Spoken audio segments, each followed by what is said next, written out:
안녕하세요. 법선생TV 송글송글입니다. 오늘도 상속 전문 변호사님 두 분 모셨습니다. 안녕하세요. 안녕하세요. 네, 변호사님.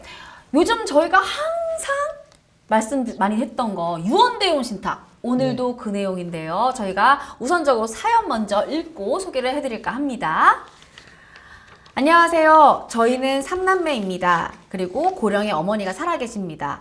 그런데 먼저 돌아가신 아버님은 특별히 장남에게만 생전에 많은 재산을 물려주셔서 동생과 저는 사실 불만이 많은 상태입니다. 그런데 현재 어머니의 유일한 재산인 아파트에 대해서도 장남인 오빠가 본인의 권리만 주장을 하고 어머니를 설득해서 생전에 증여를 받으려고 하고 있습니다. 그러던 중에 저와 동생은 어머니에게 장남인 오빠는 그동안 재산을 많이 받았잖냐? 어머니가 소유한 이 아파트만이라도 저와 동생에게 물려달라고 부탁을 드렸고 어머니도 이를 허락하신 상태입니다. 다만 문제는 어머니가 최근에 경증이지만 치매 진단을 받으셔서 걱정이네요. 이런 경우 어머니가 요즘 광고하고 있는 유언대용 신탁으로 아파트를 저희에게 물려주는 것이 가능할까요? 라는 사연인데요. 제가 알고 있는 내용으로는 가능할 것 같은데 어떤가요? 실제로 저희가 많이 상담을 받는 내용인데요. 지금 송글님께서 말씀하신 것처럼 어머님께서 의사 능력이 있다면 유언대용 신탁 계약을 체결할 수 있고요. 그 유언대용 신탁은 유효하게 판단이 될 것입니다. 의사 능력이 있다는 거는 뭐 생각을 하실 수 있고 뭐 말을 하실 수 있고 이런 능력을 말씀하시는 건가요? 네, 좀 추상적이죠. 애매하고. 네, 애매해요. 저희들이야 뭐 맨날 그 듣는 말이니까 익숙하지만 솔직히 말씀드리면 그 법률 용어 중에 너무 어려운 용어들이 많습니다. 네. 의사 능력도 대표적인 그런 용어고요. 결국 판례에서 판시한 내용으로 이해하실 수밖에 없습니다.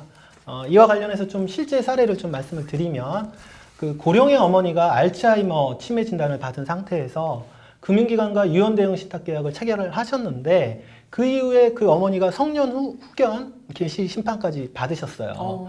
그러니까 이제 그때 상속의 불만을 품은 자녀들이 다른 이제 제외된 자녀들이 어머니의 유언대용 신탁은 치매 등 의사 능력이 없는 상태에서 체결된 것으로 무효라고 주장한 사례가 있었습니다.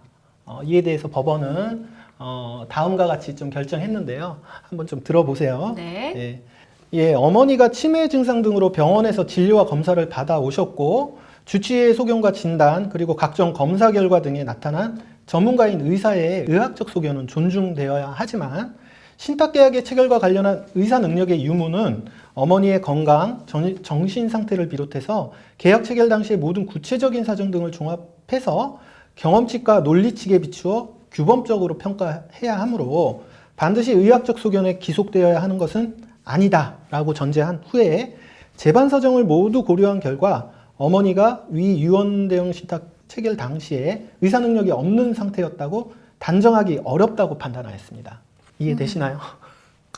그러니까 의사가 의사 능력이 있다 없다를 의사의 능력으로 이렇게 말하는 거다 이런 거 무슨 말이죠?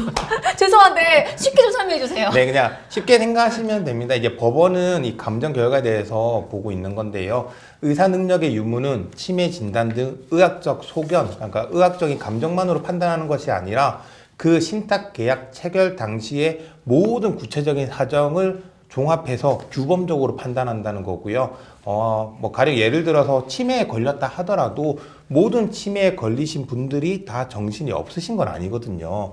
뭐 치매에 걸렸다 하더라도 어느 정도인지에 따라서 다르고 또 그때그때 다르시고요. 그러다 보니 치매 진단을 받으신 분이라 하더라도 평소에 의사소통에 문제가 없고 본인의 뭐 의사를 밝힐 수 있다거나 또 제3자의 도움 없이 생활을 하신다면 어느 정도 그 치매라 하더라도 의사 능력을 인정해 줄 가능성이 있다. 그래서 그 신탁 계약 체결 당시에 그 유언 신탁 계약을 한 어머니의 상태를 보아야 한다는 거고요. 이 사례처럼 뭐 경증이거나 초기 치매라면 아마 의사 능력이 인정될 가능성이 높아질 것입니다. 네. 어쨌든 두 분 말씀대로라면은 의학적으로 초기 치매든 이렇게 뭐 판정을 받았어도 그래도 의학적인 의사 능력이 있을 수 있다. 그렇기 때문에 케이스 바이 케이스다. 이렇게 말씀하시는 것 같은데, 그럼 이 사연자님께서도 이 판단하기 굉장히 어려우실 것 같은데요? 어떻게요? 네, 그러실 수 있습니다. 뭐 아무리 저희가 설명을 이렇게 구체적으로 드려도 실제 판단에서는 어려운 점이 분명히 있을 거고요. 네. 그래서 저희는 신탁 계약을 체결할 정도의 그 의사 능력이 있는지 판단이 어려우시다면 그 부모님을 좀 직접 면담해서 상속 처리와 관련된 좀 객관적인 조언을 드리고 있습니다. 그리고 실제 소송에서도 이 의사 능력을 판단하기 위해서 판사님들이 그 당사자이신 그 고령인 부모님들을 직접 법정에 출석을 하도록 하셔가지고요. 여러 가지 질의와 답변을 통해서 구체적으로 그 의사 능력 여부를 판단하고 계시고요. 네, 알겠습니다. 오늘 유익한 말씀 잘 들었고요. 오늘 사연자님 같은 고민 가지고 계신 분들, 보다 더 자세한 내용 필요하신 분들은 언제든지 저희 법률사무소 율센 찾아주시면 되고요. 또 궁금한 사항 있으시면 여러분 사연 많이 보내주세요. 감사합니다.